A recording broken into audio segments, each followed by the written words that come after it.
Boys and girls, I'm a little bit sad today. It's the last ever story time.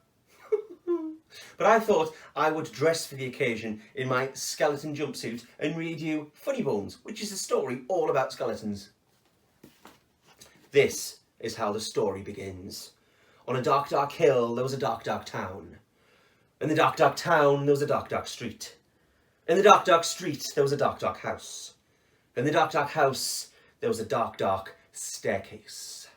And down the dark, dark staircase, there was the dark, dark cellar. And in the dark, dark cellar, some skeletons lived. There was a big skeleton, a little skeleton, and a dog skeleton. One night, the big skeleton sat up in bed. He scratched his skull. "What shall we do tonight?" he said. "Let's take the dog for a walk," said the little skeleton, "and frighten somebody." "Good idea," the big skeleton said. So the big skeleton, the little skeleton and the dog skeleton left the dark, dark cellar, climbed up the dark, dark staircase and stepped out into the dark, dark street. They walked past the houses and the shops. They walked past the zoo and the police station. They went into the park. The big skeleton scratched his skull. "What shall we do now?" he said. "Let's play on the swings," said the little skeleton, "and throw a stick for the dog and frighten somebody." "Good idea," the big skeleton said. So the big skeleton, the little skeleton and the dog skeleton walked round the dark, dark pond, past the dark, dark tennis courts and up to the dark, dark swings. The big skeleton and the little skeleton played on the swings. They threw a stick for the dog. Suddenly, though, something happened. The dog skeleton chased the stick, tripped over the park bench, bumped into a tree and ended up as a little pile of bones. "Look at that," the big skeleton said. "He's all come to pieces. What shall we do now?" "Let's put him together again," said the little skeleton. So the big skeleton and the little skeleton put the dog skeleton together again, and they sang a song while they did it. The toe bone's connected to the foot bone's connected to the leg bone's connected to the hip bone's connected to the backbone.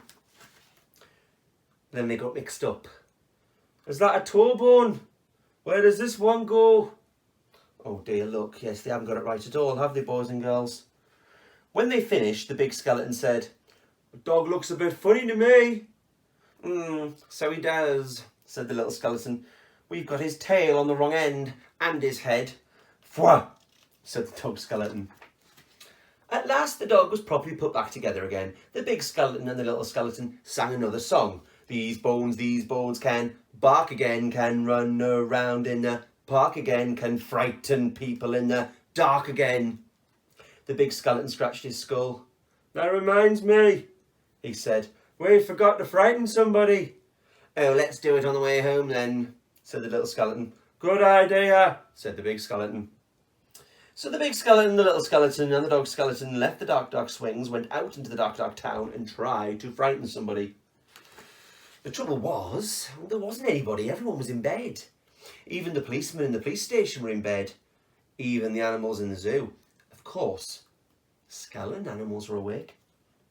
Oh, look, there's the skeleton animals, the skeleton pig, the skeleton snake. What's that one, do you think? Oh yeah, skeleton giraffe. "Let's have a ride on the elephant skeleton," the little skeleton said. "Let's have a word with the parrot skeleton." The big skeleton scratched his skull. "Let's keep out the way of the crocodile skeleton," he said. When they were back in the street, and when they could still not find anyone to frighten, the big skeleton said, "What shall we do now?" The little skeleton scratched his skull. "Let's frighten each other," he said. "That's better than nothing." "Good idea," the big skeleton said. So after that, the big skeleton frightened the little skeleton frightened the big skeleton and the little skeleton frightened the dog skeleton, and the dog skeleton frightened them. Oh look, woof! The little skeleton and the big skeleton pretending to be a cat, so look, meow, to chase the dog away. They hid round corners, they frightened each other. They climbed up lampposts and frightened each other. They jumped off dustbins and frightened each other. All the way home. And that's how the story ends. On a dark, dark hill, there was a dark, dark town. In the dark, dark town, there was a dark, dark street. In the dark, dark street, there was a dark, dark house. In the dark, dark house, there was a dark, dark staircase. Down the dark, dark staircase, there was a dark, dark cellar. And in the dark, dark cellar, some skeletons lived. They still do. The end. Well, boys and girls, that was the last story time. It's been lovely reading you stories. I really hope you've enjoyed them. Have a lovely summer, and I might see you in September. Okay, bye.